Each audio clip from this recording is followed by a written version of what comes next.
भारत का जब संविधान बनना शुरू हुआ तो सबसे पहले ऑब्जेक्टिव रिजोल्यूशन पास किया गया और तकरीबन 3 साल का समय संविधान को बनाने में लगा और सबसे अंत में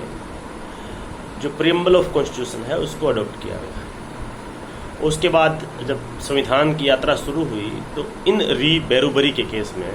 जो एक रेफरेंस केस था उसमें सुप्रीम कोर्ट ने कहा कि preamble of Indian constitution is not a part of constitution,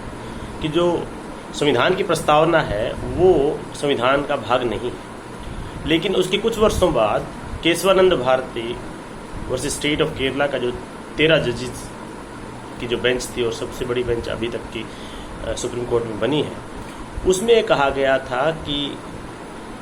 एक तो उसमें बेसिक स्ट्रक्चर की थ्योरी आई थी, दूसरा उसमें यह भी कहा गया था कि जो प्रीएम्बल ऑफ इंडियन कॉन्स्टिट्यूशन है वो कॉन्स्टिट्यूशन का भाग है और उसमें बदलाव भी किया जा सकता है। तो उसके बाद संविधान के प्रस्तावना में बदलाव भी हुआ और अभी तक केवल एक बार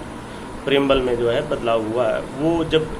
भारत में इमरजेंसी लगी हुई थी उस समय इंदिरा गांधी की गवर्नमेंट थी और 42वें संविधान संशोधन, जिसको कि मिनी कॉन्स्टिट्यूशन भी कहते हैं,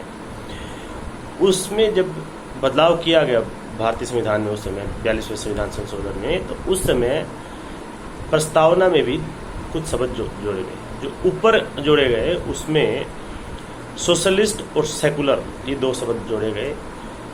उसके 2 साल बाद जब जनता पार्टी की गवर्नमेंट आई तो उन्होंने वापसी जो 42वां संविधान संशोधन था उसको वापस उसी रूप में लाने की कोशिश की और 44वां संविधान संशोधन लेके आए। 44वां संविधान संशोधन लेकर के आए तो ज़्यादातर जो बदलाव 42वें संविधान संशोधन में किए गए थे वो तो वापस वैसे ही कर दिए गए, लेकिन जो प्रस्तावना में बदलाव किया गया था जिसमें सोशलिस्ट, सेकुलर और इंटीग्रिटी भी जोड़ा गया था, इंटीग्रिटी ऑफ नेशन, तो मेनली सोशलिस्ट और सेकुलर की बात जब आती है तो ये कहा जाता है कि ओवरऑल उस प्रस्तावना को ही बदला नहीं गया 44वें संविधान संशोधन में। तो अभी कुछ दिनों पहले सुप्रीम कोर्ट में एक पिटीशन फाइल की गई है कुछ एडवोकेट्स के द्वारा और उनका ये कहना है कि संविधान की प्रस्तावना में जो सोशलिस्ट और सेकुलर शब्द है उसको हटा दिया जाए। सोशलिस्ट और सेकुलर उनके अनुसार केवल और केवल सरकार को कार्य करने में जो एक तरह से गाइडिंग प्रिंसिपल कहिए और या ये सरकार पर एप्लीकेबल हो, आम जन पर ये एप्लीकेबल नहीं होना चाहिए। और दूसरा उसमें सुप्रीम कोर्ट के पहले भी कुछ जैसे जजमेंट आई हैं जिसमें सुप्रीम कोर्ट ने बार बार कहा है, जैसे कि भारत के संविधान में सेकुलरिज्म की जैसे जब बात आई, SR बुमई का केस था, उसमें कहा कि सेकुलरिज्म भले ही भारत के संविधान में हो या ना हो, लेकिन एक्सप्लिसिटली हो या ना हो, लेकिन ओवरऑल जब हम उसको देखते हैं तो सेकुलरिज्म उसका एक एसेंशियल पार्ट है और वो बेसिक स्ट्रक्चर भी माना गया है। जबकि जो पिटिशनर्स हैं उनका ये कहना है कि सेकुलरिज्म की जब बात आई थी तो संविधान सभा में 3 बार प्रोफेसर KT साहा इस बात को लेकर के आए थे कि भारतीय संविधान में सेकुलरिज्म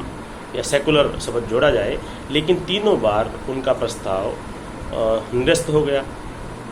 तो अब ये एक पिटीशन